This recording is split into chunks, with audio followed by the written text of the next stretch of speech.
Hello everyone, today we talk about the Swedish military dress during the 16th and the 17th century, with of course a great focus on the 30 Years' War Gustavus Adolphus army due to the beginning of the abundance of documentation and evidence in general on the actual uniforms. We could start calling, at least conventionally, this was the deal. Gustavus Adolphus was credited with the invention of the modern uniform, as we will see now, and notoriously this is not exactly true, but there is also a consistent leap forward that definitely occurred in the Swedish army during Adolphus. The deal, of course, revolving around the continuity and the general existence since ever of a degree of uniformity since antiquity, regardless of our specific documentation, and the takeoff of Western warfare essentially from the second half of the 17th century. That of course wasn't taking place just because of the rise of Sweden as a veritable empire, but had already been going on for a while in the major armies of the period, and that we will see, and you can in other videos and check out for what I've already covered in the it's a very mixed playlist by name, military dress, ensigns, uniforms, etc. You can find it from all eras, and also to smoothen, if not to demolish that sort of modernistic idea that for the first time things started, especially in the so-called modern era, that in my opinion is one of the greatest scams in terms of historiographical scanning of anything that you could contemplate. In any case, the history of military uniforms, as we were just saying, has often been linked to Gustavus Adolphus of Sweden, who has been credited with their invention. However, this notion is misleading, as he was primarily influenced by existing practices in other parts of Europe.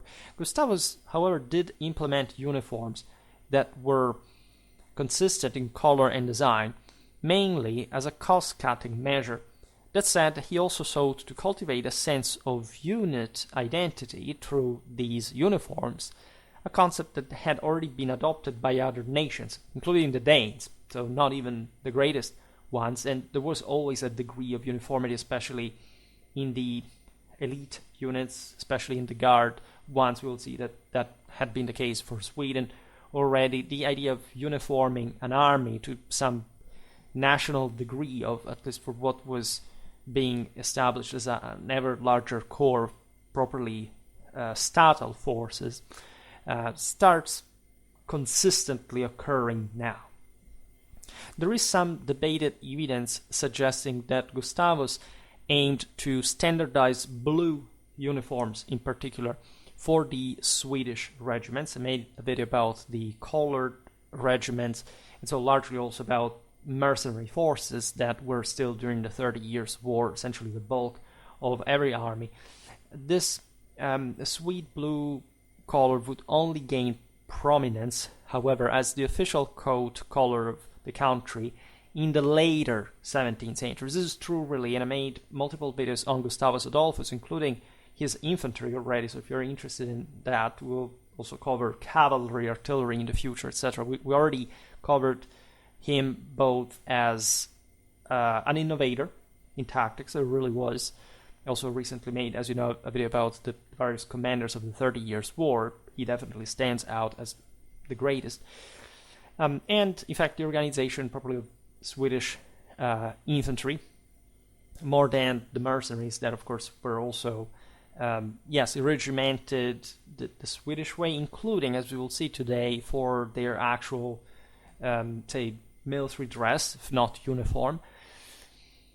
However, most innovations that we attribute to Gustavus Adolphus, as a matter of fact, are spurious historically, and or they would actually kick in fully in the Swedish military in the later 17th century. And surely we will talk about that. I made a video about the Battle of Narva, about Charles the Thant invasion of Poland and Denmark. So we'll keep looking at Swedish warfare, especially during this period. As you know, it's really important, other than just fascinating. Notably, a reference to a new blue Swedish regiment, textual words, from Osgothia appears in records from 1628 in Prussia, mentioning several indigenous Swedish units in Germany identified as blue regiments. Specific brigades at significant battles like Breitenfeld and Lutzen consisted solely of native Swedes.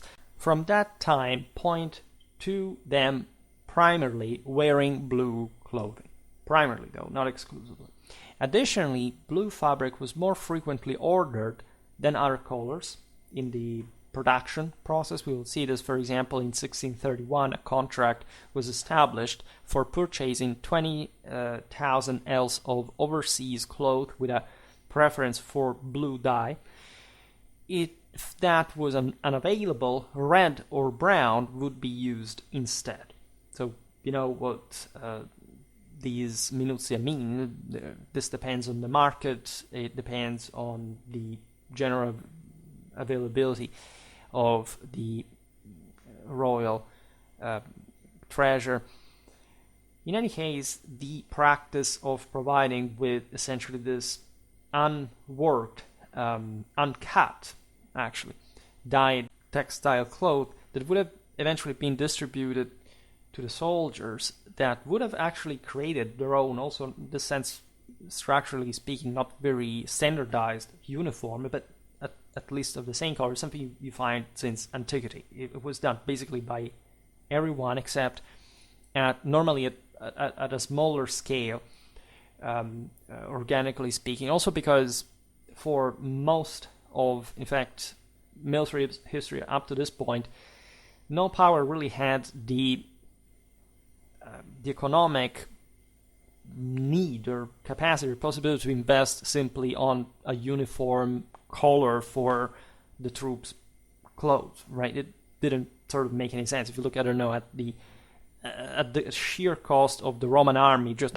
per se, right? You realize that they had better things to be concerned about than uniforming color that was also practically useless for that also stage of the art of war development, because there is definitely a command, a psychological factor that definitely helps. As you know, and as we were saying before, the art of war in the West was changing in the mid-17th century, and so that's why we start seeing this phenomenon of uniformation kicking in at a larger scale. And however, at the beginning, timidly.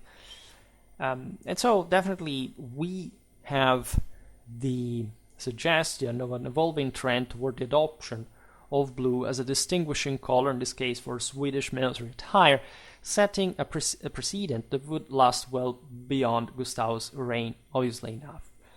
Speaking of the dress of the 16th century, this was primarily characterized by either peasant costumes or styles reminiscent of continental military fashions, which included Landsknecht style, slashing, and similar elements.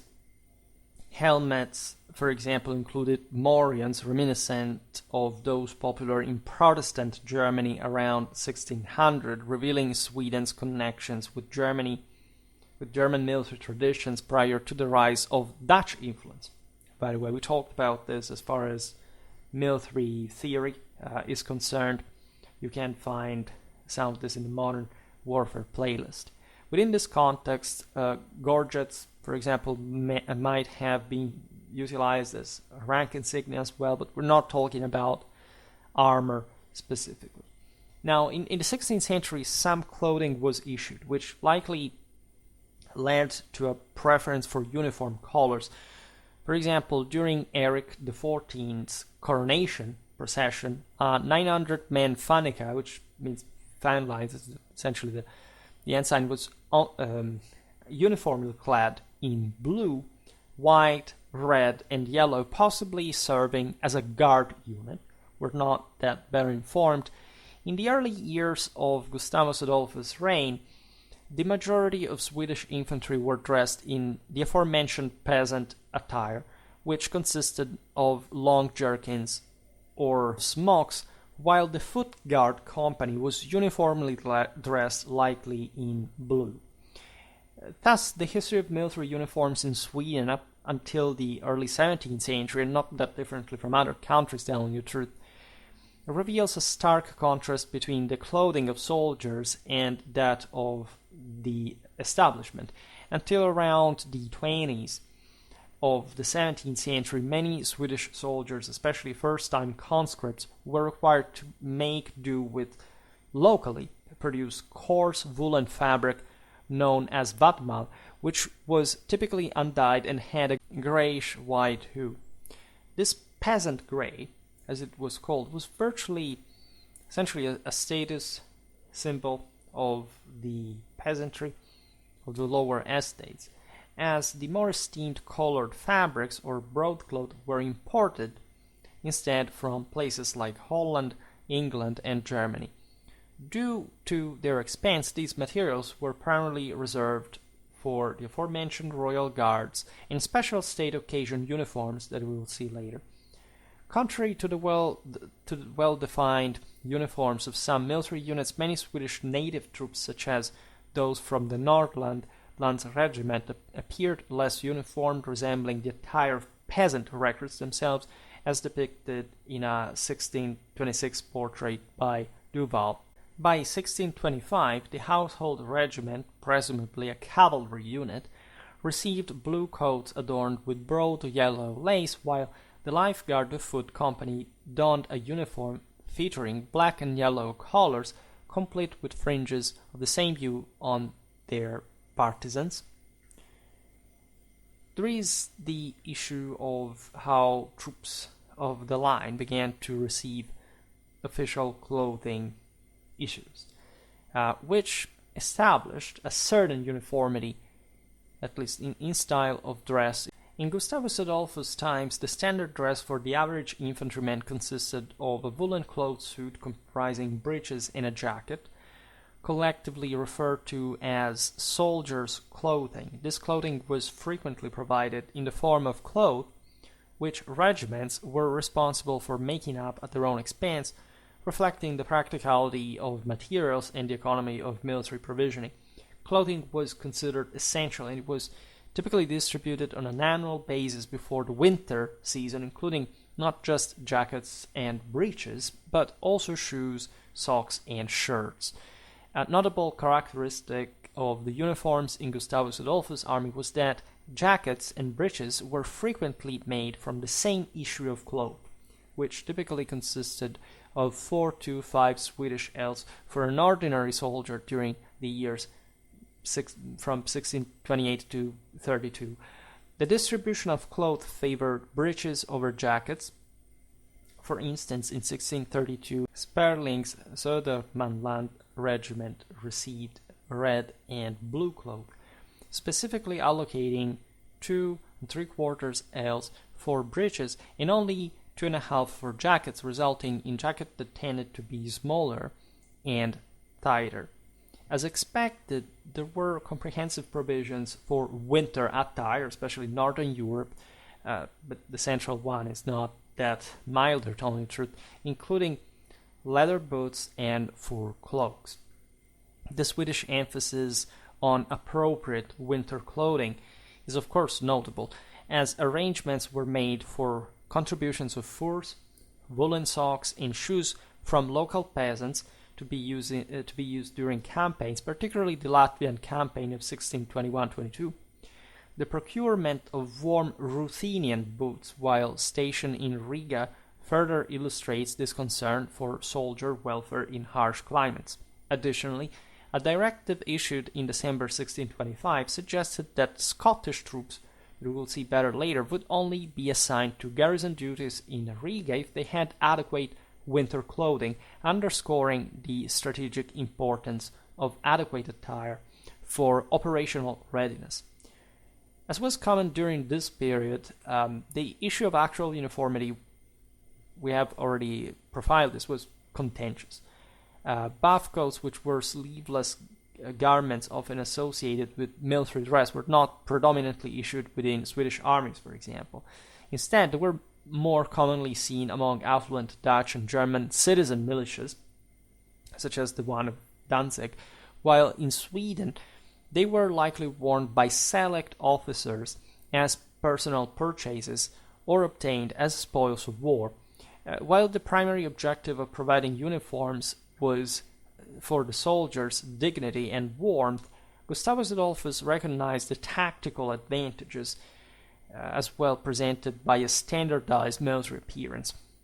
We have observed how the Swedes were implementing innovative tactics based on a greater interaction between, however, smaller units, so made the case that they weren't going beyond, say, the normal performance, also the Spanish model, however, doing more with what they had, and such intense tactical interaction definitely required a greater reliance on even just immediate visual recognition of the units in the chaos of battle to combine better such arms interaction.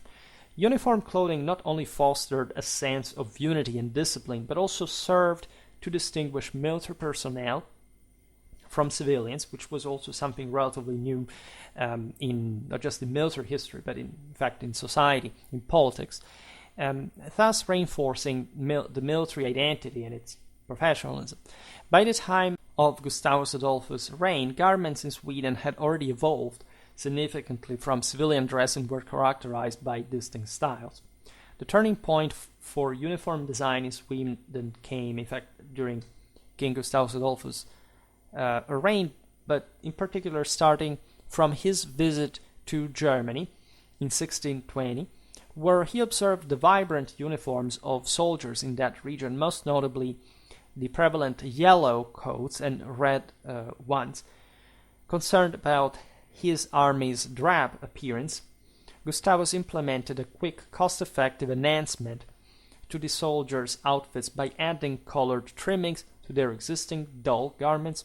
For instance, documented evidence from a letter dated September 24, 1620, indicates the allocation of cloth for soldiers in various regiments with specific instructions detailing the colors of trimmings.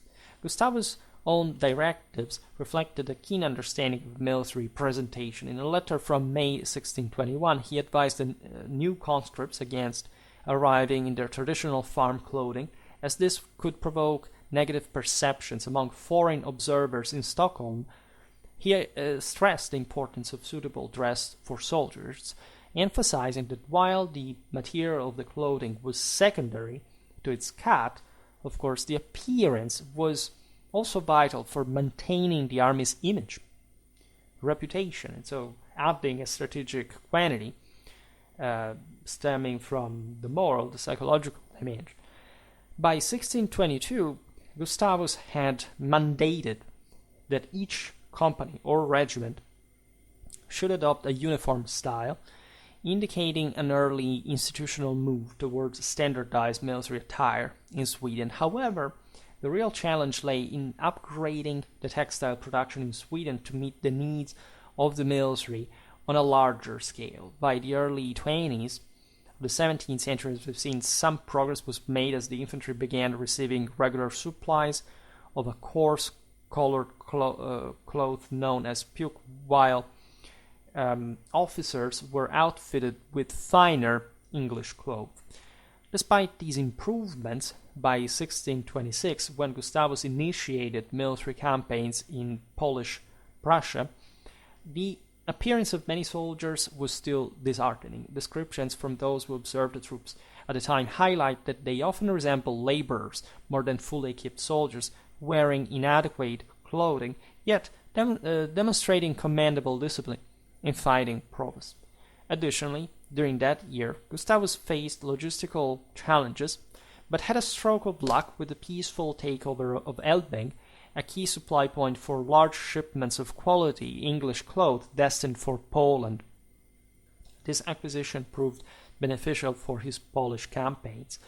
To further bolster clothing production, Gustavus initiated measures to enhance domestic textile manufacturing in 1626. He mandated that Swedish cloth mills send their entire production to the royal wardrobe and established a central workshop in Stockholm that recruited a workforce of tailors to create ready-made uniforms, specifically the so-called Hungarian jackets in various sizes.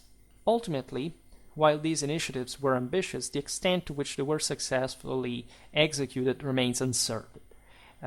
As records from the royal wardrobe for 1626 and 27 are missing, by the way, overall, the narrative of Swedish military uniforms during this period illustrates a gradual transition from humble basic attire to a more organized and colorful military wardrobe, driven by both practical needs and the desire for a more distinguished appearance on the battlefield. However, it appears that some, possibly most of the Gustavus Adolphus infantry regiments, wore coats in a uniform color, by the way, at some point in their existence, because after 2 months of campaign, you do not have your own original clothes anymore, in any case. In Denmark, colored regiments had been established by 1625, with the red and blue regiments donning coats that matched their names, respectively.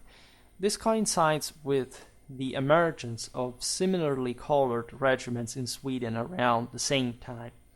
Notably, at least the yellow, blue, and red regiments in Sweden were described as having uniforms that aligned with their respective colors, although no records substantiate uniform practices for other regiments.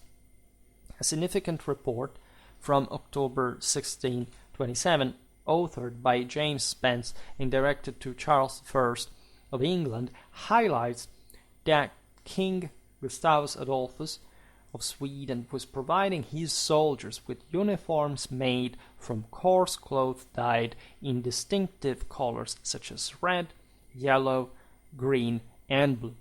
This practice was noted as a novelty for Swedish armies, likely contributing to the belief that Gustavus was the pioneer of military uniforms. Even non-colored regiments appear to have uniforms primarily of a single color, but accounts often simply reference colored cloth without specifying exact shades. It was common for suppliers to deliver available colors, leading to variability in uniform appearance based on such circumstances. Some regiments therefore adopted the patchwork look due to this flexibility, exemplified by an instance in 1629 where a Scots company received mismatched quantities of red, yellow, grey, or blue, unspecified colors, and a mix of whatever fabric was at hand. This practice resulted in a diverse and often chaotic representation among soldiers' uniforms, reflecting the logistical challenges of the period. The question of the uniformity of Gustavus Adolphus' army during its campaigns in Germany during the 30 Years' War is complex. Initially, there was a clear intent by Gustavus to improve the presentation and discipline of his troops compared to their appearance in Poland, as we've seen. Chancellor Axel Oxenstierna facilitated this by purchasing cloth on credit from the English East Land Company, allowing them to outfit the new mercenaries stationed in Prussia by early 1630. These were present in Elbing, as we were saying before. Recognizing the inadequacy of local conscription arrangements for equipping soldiers, Gustavus took direct control of the clothing issuance process in January 1630, ensuring that the file money raised from conscription would be brought to his officials, who would then provide clothing. This centralized scheme proved effective while Gustavus was in Sweden, leading to nearly all new recruits and mercenaries receiving clothing from the royal wardrobe as they gathered in early 1630. Upon their arrival in Germany, the Swedes made continuous efforts to procure substantial amounts of fabric. For instance, in 1631, over 3,800 men from the Swedish national regiments were able to obtain ready-made suits of clothing in Stettin, a feat also managed by the royal wardrobe. Despite facing challenging conditions during their first year of campaigning, the Swedish forces managed to present a reasonably respectable appearance. Prior to the pivotal Battle of Breitenfeld on September the 15th, 1631, the greatest Protestant, other than just Swedish victory, 30 Years' War, even the Elector of Saxony, with his well-outfitted army, that however didn't perform that well military speaking, remarked that the Swedes were faring better than expected. Accounts from observers of the time noted that a significant portion of Gustavus' infantry were dressed in identifiable blue and yellow uniforms. The morale and condition of the troops visibly improved following their victory at Breitenfeld, enhanced by accessing provisions and clothing from captured stores in Würzburg. In subsequent months, many units benefited from these supplies bolstering their appearance. However, as the war continued, the situation began to deteriorate. By late 1631, Gustavus expressed concerns regarding the deficiencies in provisioning, emphasizing that reinforcements were arriving improperly clothed.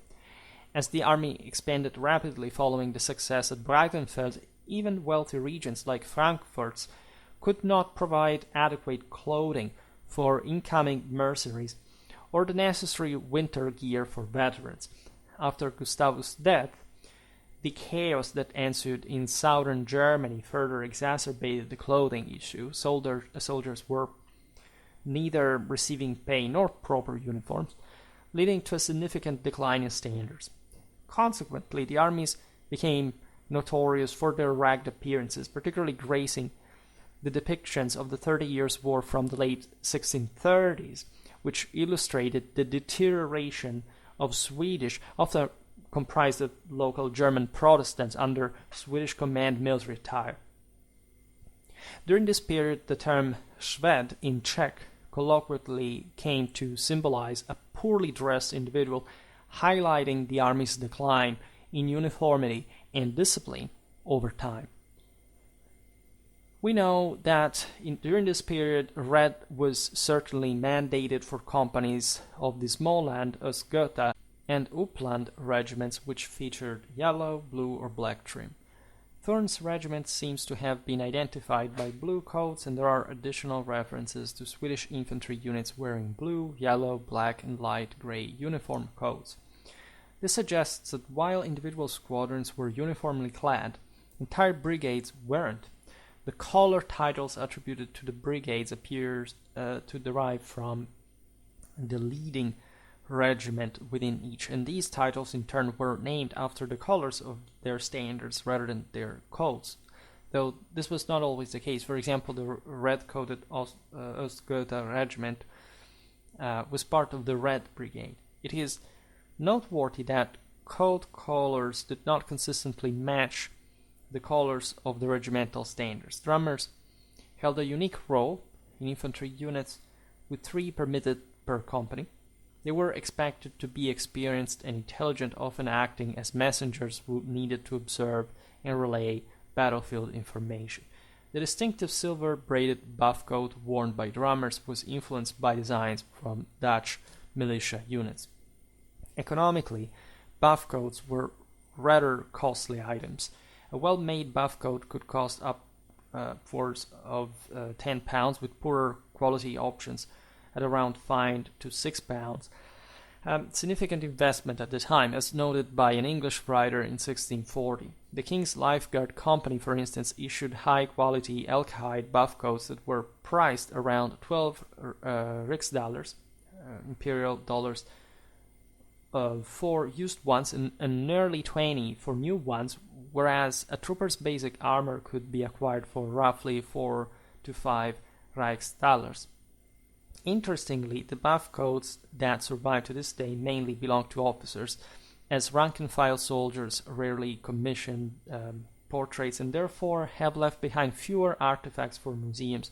Troopers likely wore cheaper and simpler buff coats made from ox or cowhide, although documentation of such garments in Swedish sources is scarce. It is plausible that these buff coats were procured individually or supplied on a regimental basis, similar to other leather goods used by soldiers. Passing to the Scottish infantry, uniform-wise, they likely retained some elements of national dress, at least initially, such as the blue bonnet and, some say, for the Highlanders, tartan trews. Things are a bit more nuanced. The description of Gaelic soldiers illustrate the blending of military and civilian attire, featuring elements reminiscent of Irish clothing styles such as pleated skirts, blue bonnets, and checked trews. This indicates a cultural interchange in military fashion, with local fabrics being recut into European style, suggesting a degree of pragmatism in uniformity that often overtook soldiers' personal clothing. There is the tartan romantic myth regarding Mackay's regiment allegedly wearing it. Documentation reveals that after their muster in 1626, these Scots were issued coloured uniforms. So, like other units in the Swedish army, in fact, under the Swedish command, at least as non-nationals.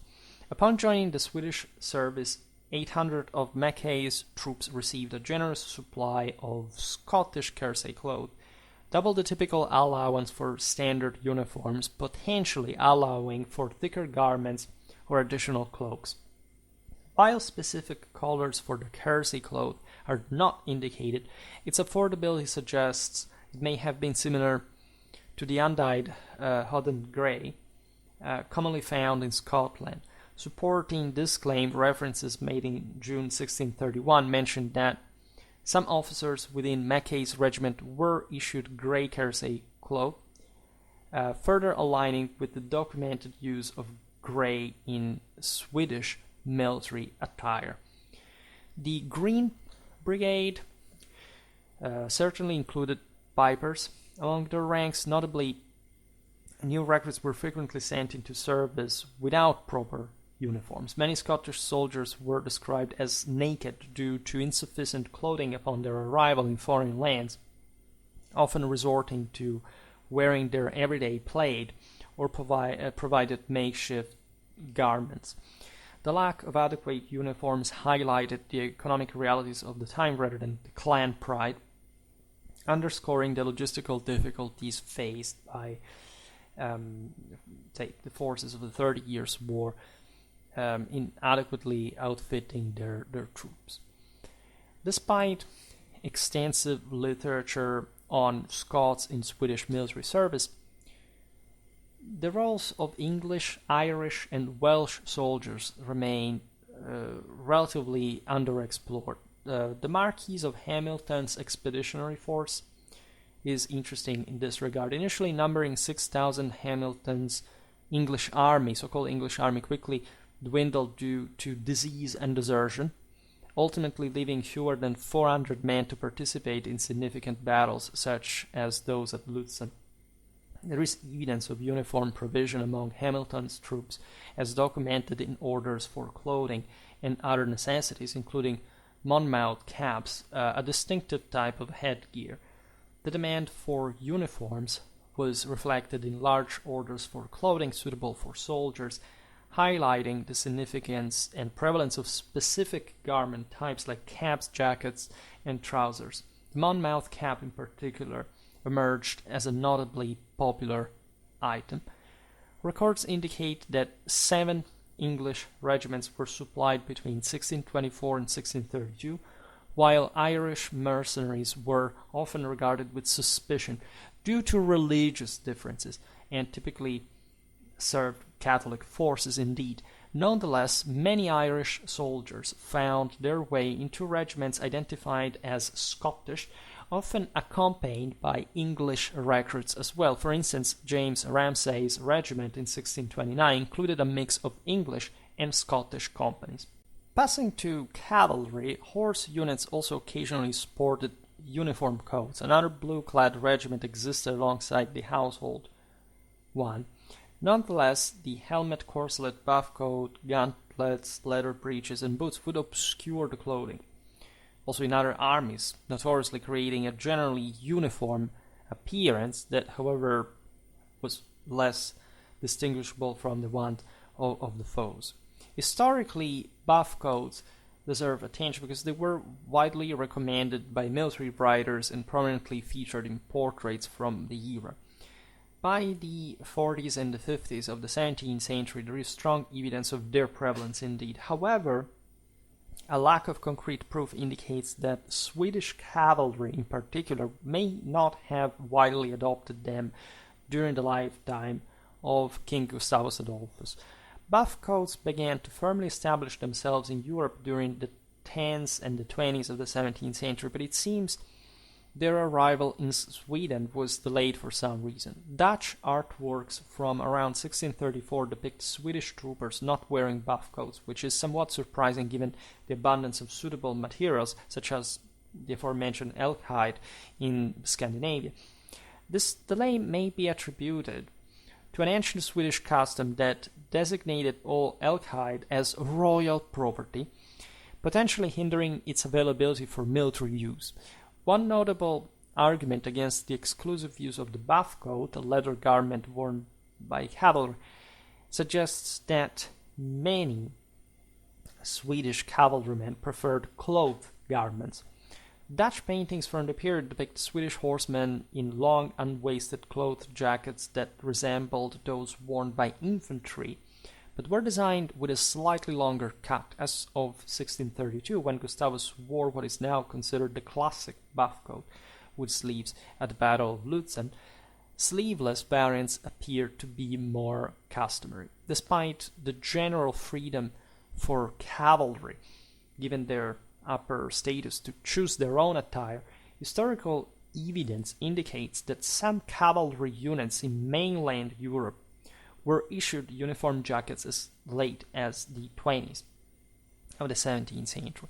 These jackets referred to as riding coats or riding jackets in various languages, for example, Reitrock in German, Rittjacka in Swedish, were intended to create a cohesive appearance among troops.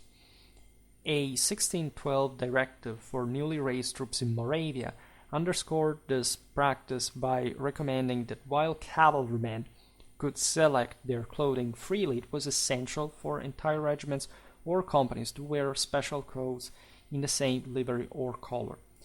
This not only served ornamental purposes but also had practical advantages for troop cohesion during maneuvers.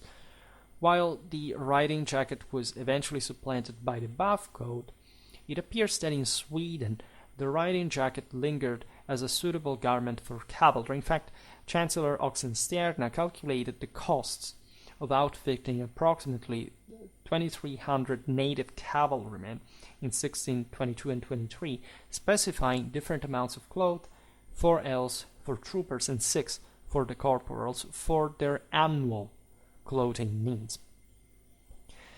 By the time of military campaigns in Germany in the early 30s of the 17th century, it was expected that all Swedish and Finnish troops, so the latter we'll see now, including cavalry, would receive clothing allowances.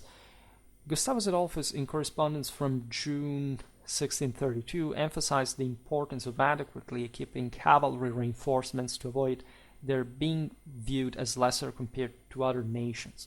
However, while there is notable documentation of conscript infantry receiving uniforms, the evidence for similar provisions for native cavalry is sparse. It is posited that clothing for cavalry may have been obtained privately by colonels, albeit the specifics remain ambiguous.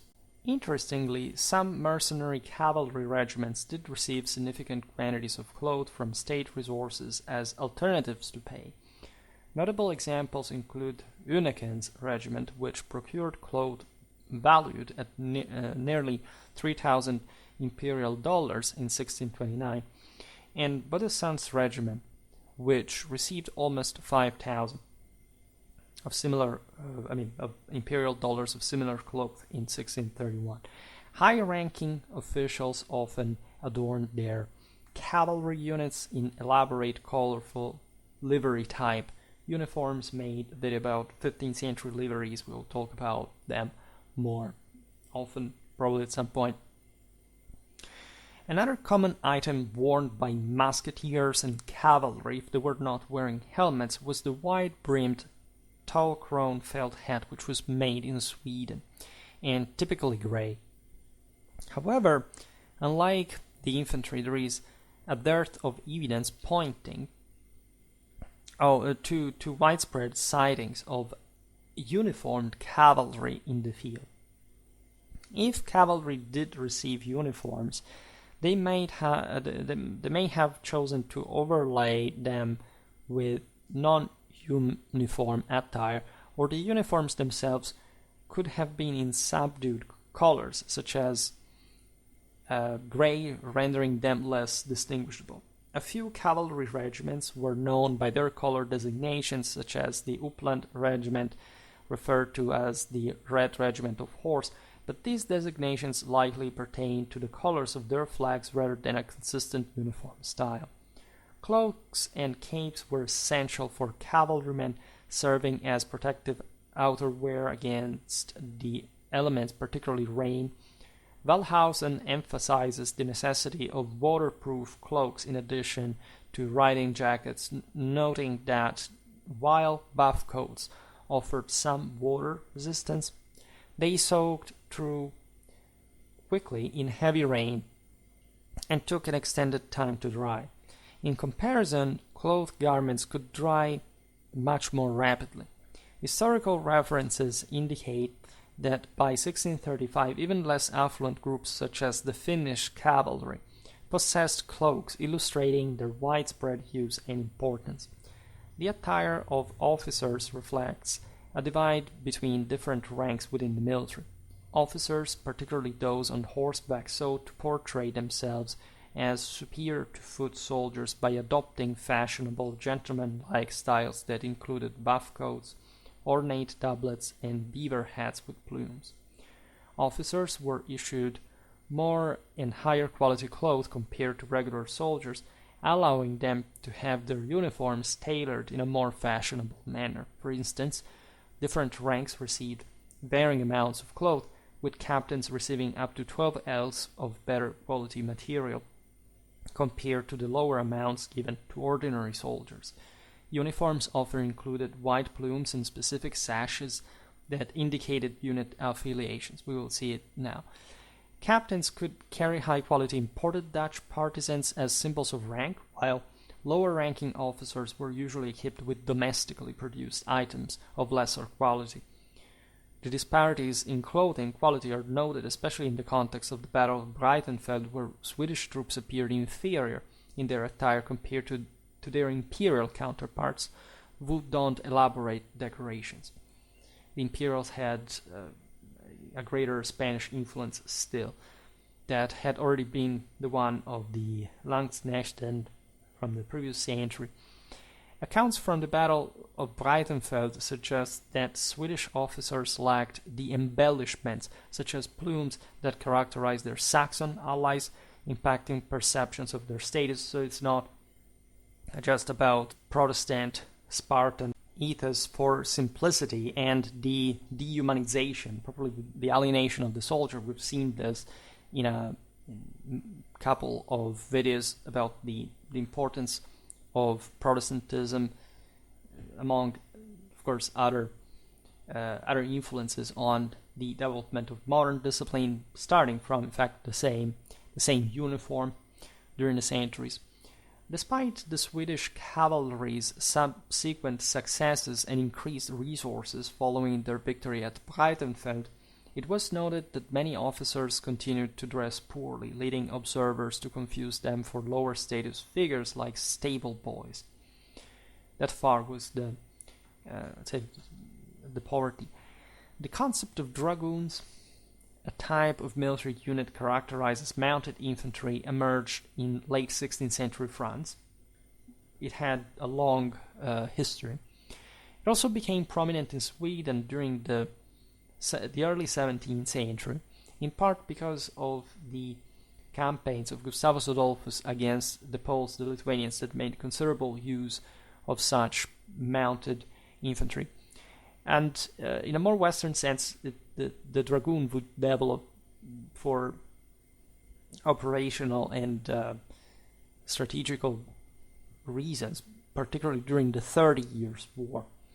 The Dragoons, noted for their dual role of riding like cavalry while primarily fighting on foot, played a vital part in various campaigns, including those led by King Gustavus Adolphus. Initially, the Swedish Dragoons were mercenary soldiers under the command of foreign officers, reflecting the French expertise at that point in such troop type. By the time of the Polish campaign in the early 1630s, the Swedish forces had only a handful of dragoon companies, with the first major regiments formed at the end of 1630. The contact with France is important because they had gotten that from Poland, and the old relations between France and Poland, also dynastically in the Renaissance. And the Swedish regiment dragoon, known as Taupadels, proved essential, achieving a peak strength of around 1,200 men, but often operating at smaller numbers. Taupadel gained prominence during the campaign, illustrating the tactical importance of dragoons in supporting army operations through various logistical tasks. Dragoons were known for their adaptability, often performing necessary duties such as clearing paths and securing bridges, which distinguished them from their more aristocratic cavalry counterparts. Although they were integral to military operations, they did not always engage in formal battles, serving more as practical soldiers within the army framework. They were pretty good, as you know, at skirmishes, at raiding, harassing the enemy supply lines, and so on. Regarding equipment, the Swedish Dragoons primarily carried lighter muskets resembling those of infantry, but without the cumbersome rest required for heavier weapons that was still used in musketry technology at the time for the final rank shooter. There is little evidence of such Swedish dragoons using pikes, which would have been impractical for the roles. By the mid-1630s, as part of military modernization, dragoons began receiving snap-ons muskets, an early type of flintlock. Uniforms for dragoons were similarly standardized to those of infantry, with documented instances of clothing issued matching the cut and fabric typically worn by foot soldiers. Notably, the regiment even received uniforms repurposed from royal household materials. Additionally, Gustavus Adolphus also employed specialized units such as the Jägers, which were early forms of light infantry initially created for purposes like hunting or reconnaissance. Literally. These troops, known as Djurskyttar in Swedish, were recruited from royal estates and contributed to the overall effectiveness of the military campaigns led by Gustavus, reflecting the diverse roles that specialized units played in enhancing Sweden's military capabilities during this tumultuous period. A specific elite unit known as Kraks game shooters emerged as specialized mounted marksmen within Gustavus' army. They were issued blue cloth for uniforms and received regular allocations of clothing from the aforementioned royal wardrobe. Documentation reveals that they were outfitted with small-bore muskets, potentially rifled for greater accuracy, suitable for skirmishing or sniping. A feature of the era was the incorporation of ski troops within military operations, reflecting a long-standing tradition in Scandinavia that dates back to the Viking era. While skiing had already been celebrated in Norse culture and mythology, formal ski troops began to emerge, to be documented in Sweden, Finland by the early 17th century. Notably, the first captain of ski troops was Hans Boyen, who led a skirmish across the frozen Gulf of Finland in 1606. although historical records suggest varied numbers of ski troops, from inflated claims of 4,000 during a campaign against Poland to the more credible accounts of 150 scouting in 1609, these troops played a strategic role in the challenging terrain of the eastern frontier against the Ruthenian and Lithuanian forces, continuing to be an asset even after Gustavus' reign. Moreover, the narrative includes the arrival of 3 companies of Lapps along with reindeer and sledges in Stettin in November 1631. While there is skepticism around the veracity of this report, some believed that Lapps contributed to Gustavus' military success through mystical means. The dress of the 17th century Lapps was largely made from reindeer hide, with bows crafted in a traditional composite style, often covered in birch bark as the Needham one, reflecting the archery practices at the time. In part, this word had stopped to even before the Middle Ages. Many of the Finnish infantry regiments during the time of Gustavus Adolphus were deployed across regions such as Latvia, Estonia, and the Ruthenian border. The infantry's dress reflected a Western military style, incorporating garments such as a cassock and distinctive headgear, which were likely fur caps or similar items, given the limited evidence for broad-rimmed felt hats typical of that era. Another intriguing aspect is the footwear of Finnish ski troops, as noted by Johan of Nassau, who described wooden shoes for skiing, which were designed for mobility and included leather bands for securing the foot. The traditional use of skis at that time often involved a single long pole instead of a pair, with a simple round disc at the base serving as a plate. In terms of uniforms, artillerymen had clothing issued to them, but details regarding their colors were often unspecified because, of course, there were smaller, less, say, important units. An example from 1628 shows that artillery personnel received black fabric, likely as practical attire given their roles demanding and hazardous nature. It's very interesting and important to note that the Swedes, as we discussed also in other videos, and we will also make specific ones at some point, were increasing the use of mobile artillery. So even though, of course, we're talking the early 17th century and everything was still pretty slow, still in comparison, the necessity of providing also the artillerists with such uniforms reflects the tactical need we were talking about before, spotting them more clearly, more effectively in combat, with a great interaction of, again, pike, musket, and artillery. Like other armies, the Swedes were compelled to use field signs, such as the green springs worn at Breitenfeld for identification purposes, alongside field phrases for additional security, such as "God with us" at Leipzig in 1631.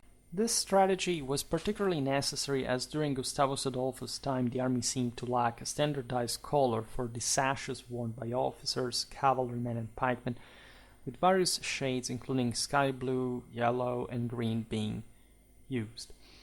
Earlier, Eric XIV had ordered blue sashes to be worn in one campaign, complemented by red feathers of fox and squirrel tails in the soldiers' caps. Very, very folk, very ethnic. However, the same king later switched to red and subsequently green sashes. In the later stages of the 30 Years' War, following Gustavus' death, blue sashes, usually adorned with yellow borders, tended to become more standardized. However, this is the point, it's commonly believed that the imperialists favored red scarves while the Swedes wore blue ones. This notion, based primarily on artistic depictions rather than solid documented evidence, faces scrutiny. The use of red by Wallenstein's army in 1632 is well supported, for example. However, the statement that the Swedes uniformly wore blue lacks credible references, regulations, or battlefield sightings.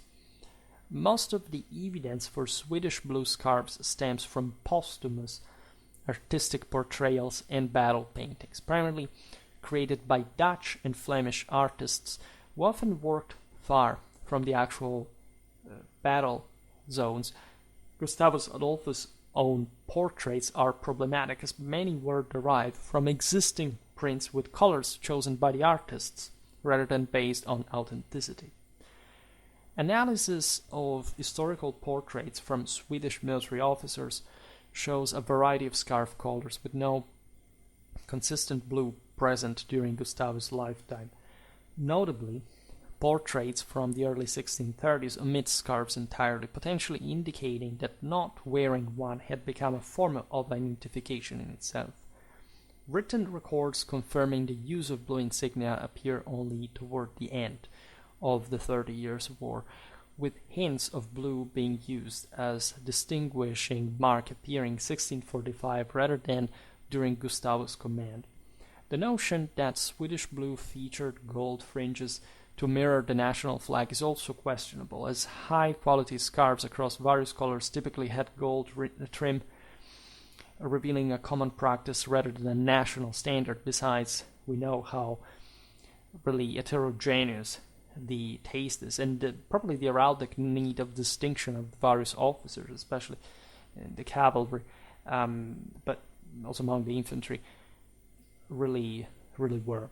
The concept of scarves denoting the colors of army commanders rather than national identity was more prevalent during this period. In fact, evidence suggests that the colors most likely associated with Gustavus included black and yellow, which were his personal livery colors, as we've seen.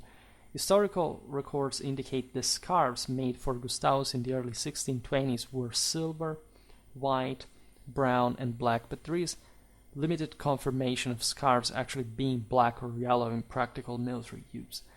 There are some artistic representations suggesting that yellow scarves were worn by Swedish forces, but these claims remain unverified by non-artistic evidence.